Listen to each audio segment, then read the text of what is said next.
నమస్తే welcome to our channel. సంక్రాంతికి 3 సినిమాలు వరుసగా రిలీజ్ అయ్యాయి. ముందుగా రిలీజ్ అయిన గేమ్ చేంజర్ గురించి కొన్ని డౌట్స్ ఉన్నాయి, డిస్కస్ చేద్దాం.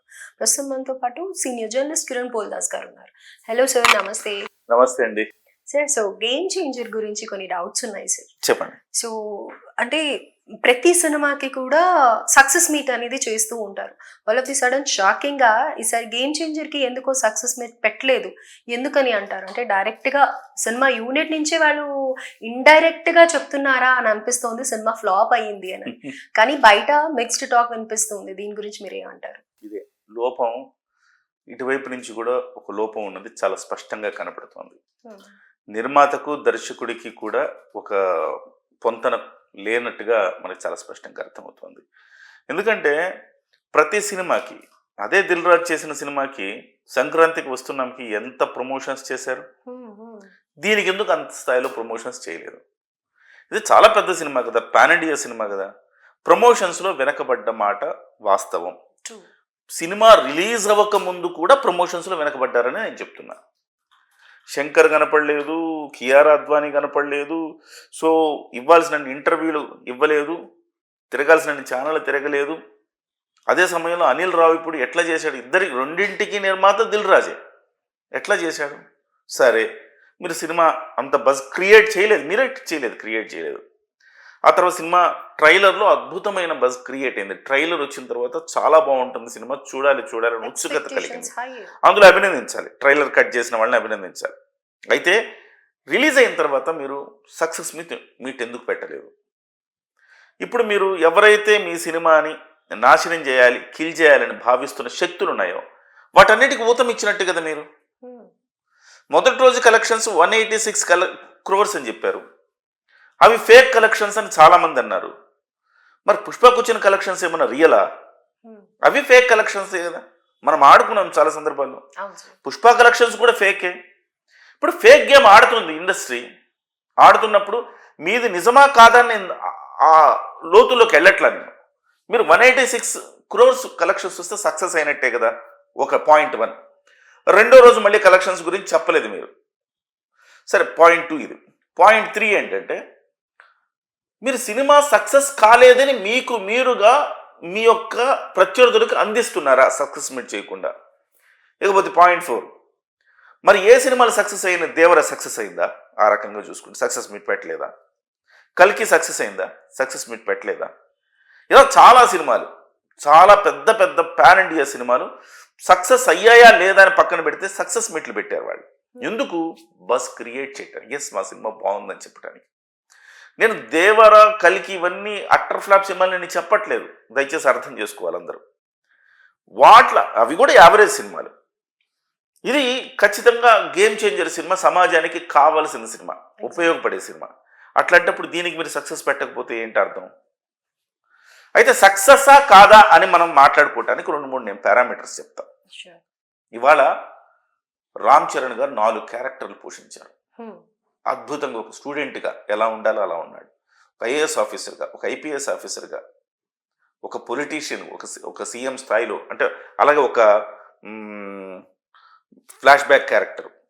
ఇలాంటి ప్రతి క్యారెక్టర్ 4 షేడ్స్ ఉన్న క్యారెక్టర్లు ఆయన చేశారు. అప్పన్న క్యారెక్టర్ ఇది విమర్శకుల ప్రశంసలు అందుకుంది.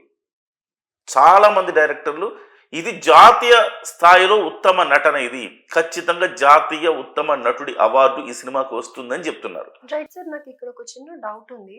ఇప్పుడు మీరు ఏదైతే చెప్తున్నారో ఇదే నేషనల్ మీడియాలో వాళ్ళు చాలా ప్రేజ్ చేస్తున్నారు Ram Charan acting. Of course Ram Charan acting మన దగ్గర కూడా ప్రేజ్ చేసినప్పటికీ మూవీ గురించి చాలా బాగుంది అని చెప్పి అక్కడ పాజిటివ్ టాక్స్ వస్తున్నాయి. And one of the famous critic కూడా సినిమా చాలా బాగుంది అని చెప్పేసి చెప్తున్నారు. మరి ఎందుకని ఇక్కడే వాంటెడ్లీ నెగటివ్ టాక్ స్ప్రెడ్ చేశారు? ఇది ఎంతవరకు నిజం? అదే నేను చెప్పదలుచుకుంది. వస్తా పాయింట్కి వస్తా. పాయింట్ 1 నేను చెప్పినది ఏంటంటే, రామ్ చరణ్ అద్భుతంగా నటించాడు. ఇది సక్సెస్ కాదా? సక్సెసే. మీకు జాతీయ స్థాయిలో చాలా మంచి రివ్యూస్ వచ్చినాయి. ఇది సక్సెస్ కాదా? సక్సెసే. ఒక ఐఏఎస్, ఐపీఎస్ ఆఫీసర్లు సినిమా చూసి చాలా బాగుంది అంటున్నారు. ఇది సక్సెస్ కాదా? సక్సెసే.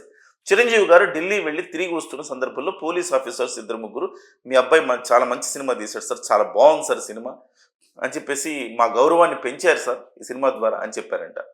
ఇది సక్సెసే. నార్త్లో ఐఏఎస్ ఆఫీసర్స్ సినిమా చూస్తున్నారు స్వయంగా కుటుంబంతో వెళ్ళి, అది సక్సెస్ కాదా?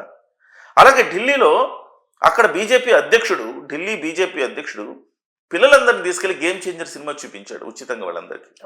ఇది సక్సెస్ కాదా? ఇవన్నీ సక్సెస్లే కదండి. ఒక సమాజాన్ని మార్చగలిగిన సక్సెస్ వచ్చిన సినిమా ఇది. మరి ఇన్ని సక్సెస్ల మధ్య మీరు సక్సెస్ సెలబ్రేషన్స్ చేసుకోకపోతే అర్థమేముంది? సరే అండి, ఇక్కడ ఒక డిసప్పాయింటెడ్ వర్షన్ కూడా ఏంటంటే, శంకర్ గారు ఒక తమిళ్ స్టేజ్ మీద like cinema half of the movie edit చేయడం జరిగింది 5 hours వచ్చినందువల్ల నిడివి వల్ల అనేసి అని అంటున్నారు. అది కూడా చాలా మందికి డిసప్పాయింటెడ్ గా ఉంది. అంటే ఆయన కూడా అక్కడ తన మీదే వేసుకున్నట్టుగా అనిపిస్తోంది అని అంటున్నారు. ఇక్కడ ఫ్లాస్ లేవు ఈ సినిమాలో అనలేదు, ఫ్లాస్ ఉన్నాయి కొన్ని సినిమా. ప్రతి సినిమాలో ఫ్లాస్ ఉంటాయి. ఢాకులో లేదా ఫ్లాస్? సంక్రాంతికి వస్తున్నాం లేదా ఫ్లాస్?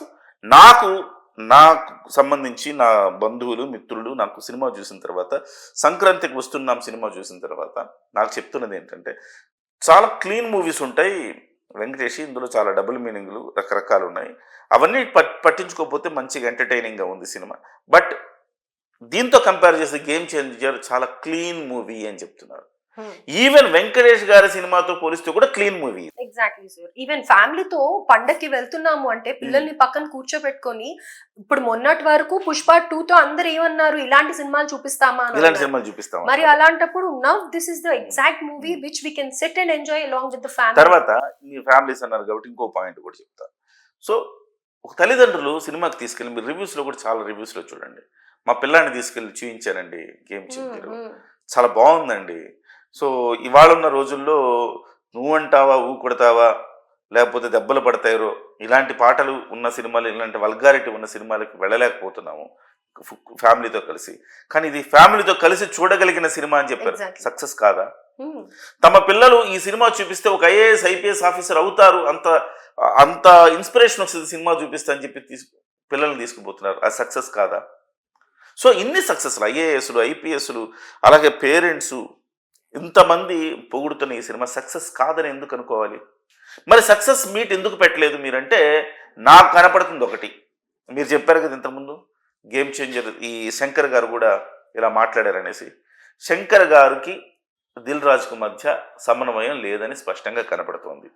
ఇద్దరి మధ్య ఒక కొంత డిఫరెన్సెస్ ఏదో వచ్చినట్టు కనపడుతుంది. ఆయన అనొచ్చు 5 గంటల సినిమా తీశాను అంతా కట్ చేశాను, 5 గంటల సినిమా ఆడుతుందా? అటువంటిప్పుడు మీకు ఒక అవగాహన ఉండాలా. ఫస్ట్ హాఫ్ వరకు ఏదైతే ఫస్ట్ హాఫ్లో ఒక గూస్ బంప్ సీన్ వస్తుంది, అక్కడ వరకు చేసేసి దాన్ని ఒక సినిమాగా ఫస్ట్ హాఫ్గా పెట్టేసి సెకండ్ హాఫ్ వేరేగా పెట్టుకోండి. డెఫినెట్గా 2 భాగాలు చేసుకోవచ్చు కదా మీరు. అలా కాకుండా ఒక భాగమే చేసేసి మధ్యలో కొన్ని ఫ్లాస్ పెట్టేసుకుని మీరు ముందుకు వెళ్ళిపోయి, ఇవాళ నేను 5 గంటల సినిమా తీశాను, దాన్ని ఎడిట్ చేయడం వల్ల నాకు అంత సంతృప్తికరంగా రాలేదని మీరే చెప్తే స్టేజ్ల మీద ఇంకేంటి అర్థం? సో ఈ సినిమాని సగం శత్రువులు కిల్ చేస్తే సగం ఈ దిల్ రాజు శంకర్ గారు కిల్ చేస్తున్నారు. ఈ ఓవరాల్గా ఈ సినిమా వల్ల ఓవరాల్గా నష్టపోయింది ఎవరు అంటే, వాళ్ళు అంటే సినిమా యూనిట్ సైడు అటు ప్రత్యర్థుల సైడు. ఎంత దారుణం అండి ఈ సినిమాని, బీభత్సంగా సినిమాని బస్సుల్లో వేస్తున్నారంట, సంక్రాంతి బస్సుల్లో సెంచరీ ప్రింట్లు వేస్తున్నారంట, వాడెవడో విశాఖపట్నం లోకల్ టీవీలో వేశాడంట. అంటే కొంచెం సోయి కూడా లేదా? అరే ఇలాంటివి వస్తున్నాయి, దీని మీద కాన్సన్ట్రేట్ చేయాలని చెప్పేసి దానికి సంబంధించిన ఒక ఇది ఉండదా? ఇక్కడ నేను దిల్ రాజు గారిని తప్పుపడుతున్నానండి. ఎందుకు అంటే దిల్ రాజు గారికి ఇక్కడ ఏమి నష్టం లే. గేమ్ చేంజర్ అయినా ఢాకు అయినా లేకపోతే సంక్రాంతికి వస్తుంది, ఏ సినిమా డబ్బులు చేసుకున్నా దిల్ రాజుకే ఫైనల్గా డబ్బులు.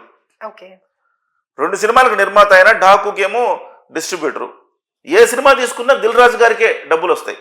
కాబట్టి ఆయన నష్టపోయేది సార్. ఇప్పుడు డబ్బులు వస్తాయి సరే, అంత పెద్ద గ్లోబల్ స్టార్ అయిన రామ్ చరణ్ పడుతుంది కదా. అదేనండి నేను అంటుంది, ఆయనకే నష్టం లేదు, డబ్బులు వస్తాయి. శంకర్ గారు అవుట్డేటెడ్, ఆయనకేముంది ఈ సినిమా రిటైర్ అయిపోతారు. ఆయన గ్లోబల్ స్టార్ అనబడే రామ్ చరణ్ ఇవాళ ఎంత మంచి పేరు తీసుకున్నాడండి జాతీయ స్థాయిలో. అలాంటి గ్లోబల్ స్టార్ రామ్ చరణ్కు ఈ సినిమా ఇబ్బంది కలిగించదా ఇలా చేస్తే? ఆయన అంత అద్భుతమైన పర్ఫార్మెన్స్ చూపించిన తర్వాత కూడా సక్సెస్ మీట్ చేయకపోవడం ఏంటి? ఇది డెఫినెట్గా మూవీ యూనిట్ ఫెయిల్యూర్ అంట నేను. ఒక మంచి సినిమాని కిల్ చేయడంలో దిల్ రాజు శంకర్ మీ పాత్రలు కూడా మీరు పోషించారు. రైట్. కాబట్టి నేనేమంటున్నానంటే ఇది అనవసరంగా 1,00,000 ట్వీట్లు చేయాలని, విరుద్ధం ఈ సినిమా ఫ్లాప్ అని 1,00,000 ట్వీట్లు చేయాలని ఒక యుద్ధం ప్రకటించింది. అవతల ఒక హీరో, వేరే వేరే హీరోల ఫ్యాన్స్, ముఖ్యంగా వైసీపీ నాయకులు ఇలా చేశారంట. సో ఇంత ఉన్నప్పుడు మీరు సినిమా యూనిట్గా మీరు ఎంత శ్రద్ధ పెట్టాల్సిన అవసరం ఉంది. దిల్ రాజు గారికి టైం లేదు. ఇది పోతే పోయింది అది చూసుకుందాం, అది పోతే పోయింది ఇది చూసుకుందాం, అన్ని ఏది చూసినా నాదే కదా. సరే, ఇప్పుడు ఏదైతే మీరు దిల్ రాజు అన్నారో, శంకర్ గారు ఇండియన్ 2 మూవీ గురించి వేరే మూవీస్ చేస్తూ ఇటు ఈ సినిమా మీద కూడా కాన్సన్ట్రేట్ చేశారని, at the same time Dil Raju garu కూడా ఈ 2 మూవీస్ పెట్టుకొని గేమ్ చేంజర్ ని పెట్టుకోవడం వల్ల కూడా కాన్సన్ట్రేట్ చేయలేకపోతున్నారు అని. మరి అలాంటప్పుడు ఒక పెద్ద స్టార్ తో చేస్తున్నప్పుడు వాళ్ళు అంత కాన్షియస్ గా ఎందుకు లేరు అనేది ప్రజల్లో నుంచి కూడా, ఐ మీన్ ఫ్యాన్స్ లో నుంచి కూడా చాలా వ్యతిరేకం వస్తుంది. డెఫినెట్ గా రామ్ చరణ్ గారు ఇలాంటివన్నీ దృష్టిలో పెట్టుకోవాల్సిన అవసరం ఉంది. ఒక మంచి టీం దాంట్లో ముందుగానే కియారా అద్వానీ ఎక్కడండి ఒక ప్రమోషన్ లో ఉందండి, లేదు, చూడట్లేదు. అవును, ఎక్కడ కూడా మనం కనీసం ఇలాంటి వాటిలో జాగ్రత్త తీసుకోవాల్సిన అవసరం ఉంది. ఇకనైనా శంకర్ గారు చేయాల్సిన డ్యామేజ్ ఆయన, దిల్ రాజు గారు చేయాల్సిన డ్యామేజ్ దిల్ రాజు గారు చేశారు. బట్ పోయేదేం లేదు. ఇవాళ ఈ సినిమా సమాజానికి ఉపయోగపడే సినిమా, సమాజం చూడాల్సిన సినిమా. ఈ మెసేజ్ వెళ్ళాలి ప్రతి ఒక్కళ్ళకి. ఈ మెసేజ్ తీసుకెళ్లడంలో సినిమా యూనిట్ సక్సెస్ కాలేదనేది నా బాధ. ఎగ్జాక్ట్లీ. మరి చూద్దామండి. ఇప్పటికైనా నేనేమంటున్నానంటే ఇవాళ ఏదో 5 రోజుల కలెక్షన్